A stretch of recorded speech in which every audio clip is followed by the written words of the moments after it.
Well, just so you know, it's 12:30 p.m. or a.m. a.m. In the morning. I'm saying p.m. because it's night, but it's a.m. starts at midnight. Anyway, the title of the message today, the video, is One Day at a Time. And the blurb that I wrote yesterday goes like this. Never in my life have I felt so insecure. In my 70th year on this planet, I never thought I would see such injustice.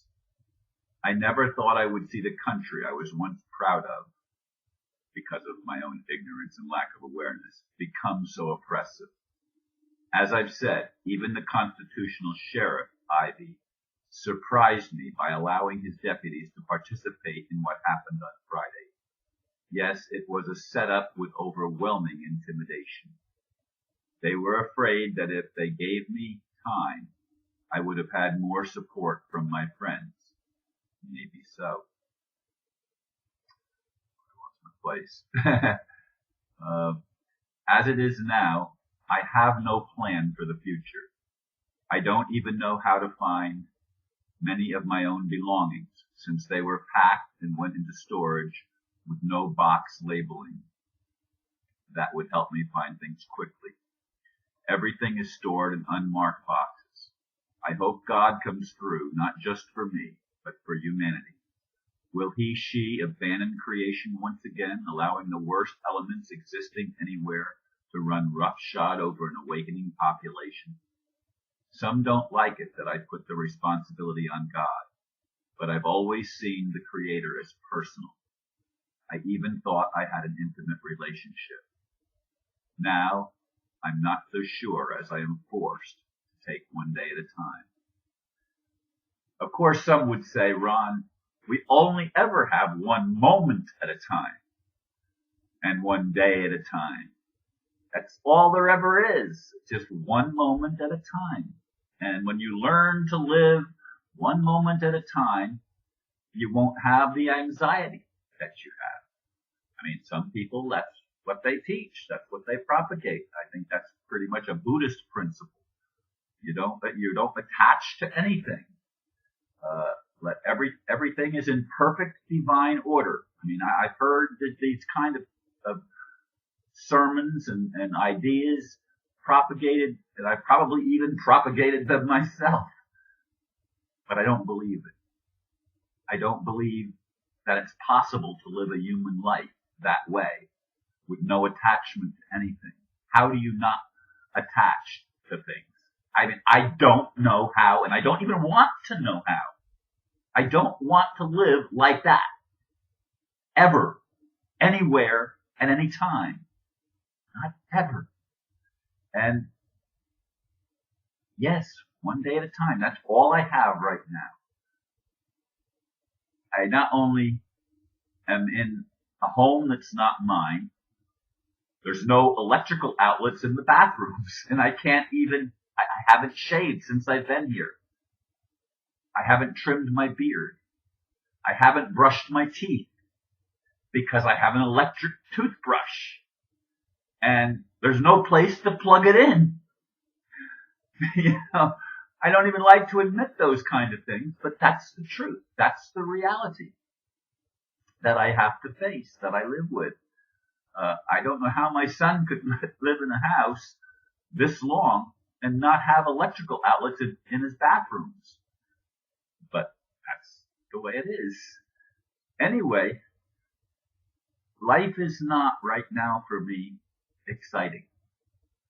I have to call today. I have to call the power company and tell them that I don't live there anymore and to shut the power off.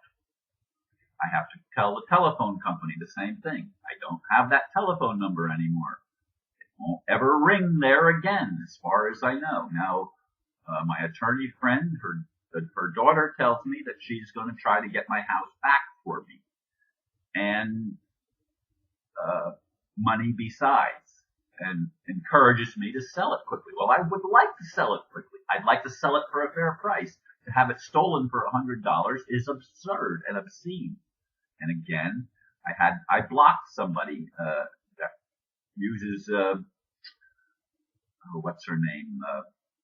Miss Clinton, that's running for president. I can't remember her first name, but you know who I mean. And she keeps harping that the bank loaned money. The banks never loan money. They steal money. You need to wake up, folks. All value is in people, not banks, not corporations. Those are fictional creations of a cabal that is mad and insane and wants to control and rule the world, and they do not like freedom for people. They do not like people to become informed. They do not like people to become empowered, because they want to have the illusion that they are the powerful ones. This is the demonic influence that has taken over the world. Do you not see this? Don't be so blinded. Look at the world that we live in. Is this the kind of world that you want to continue to go on? I don't. I'd rather die. Now, that doesn't mean I'm suicidal. It doesn't mean I'm praying to die. But it's really hard for me to live in the circumstances that I live in right now. It's really hard to not have a home. It's really hard to know that some of my things, like all of my magazines that I produced for 5 years, all of the savings of those magazines, gone now. I may not ever see them again. Other records that I've kept, and still some antiques and stuff that I was unable to move out of the house. We filled up the U-Haul, side to side, top to bottom, front to back. We filled up the U-Haul. We filled up my daughter's car. We put stuff in some other cars and let people take some stuff, antique records and stuff like that. I gave them away. I have other things that I would have given away if they had allowed me some time, but they allowed me 4 or 5 hours? Not, between 4.5 and 5 hours. That's what they allowed me to get the stuff out of my house. And I had already filled up a warehouse prior to this. I had already filled up a warehouse with things that I had taken out, like my library and some furniture and some other things that I had taken out before. I filled up a whole warehouse, which is a garage. A 1-car garage was already filled up.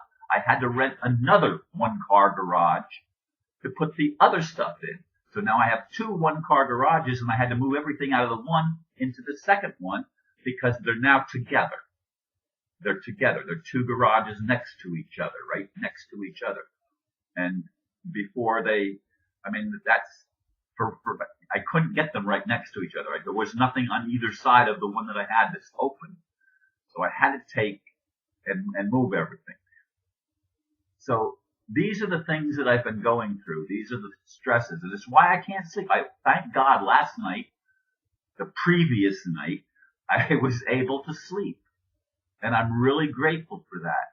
But the 2 nights, the night before this thing happened, when I realized that my attorney was not going to be able to be with me, I stressed. I couldn't sleep that night. I couldn't sleep the night when they kicked me out of my own house. And then last night I got some sleep, or the night before I got some sleep, and then last night, or tonight, right now, this time right now, I'm not able to sleep again. I'm wide awake. My mind is going. What do I do? How do I live? I don't know the answer. I need prayers. I'd like some support. Some people said you ask for money on every video. I do not. I bet you I haven't asked for videos more than 20 or at the most 30 times in over 6, and this is my 6th year. I don't ask for money. But right now, I'm in a situation where I don't even know where I'm going to live. I know I can't stay at my son's house indefinitely. That, for one thing, as I've said before, his lifestyle is different than mine. I'm generally a morning person. He's always been, as far as I know, a night person. They don't fit together. Anyway, I thank you for listening, and again, I ask for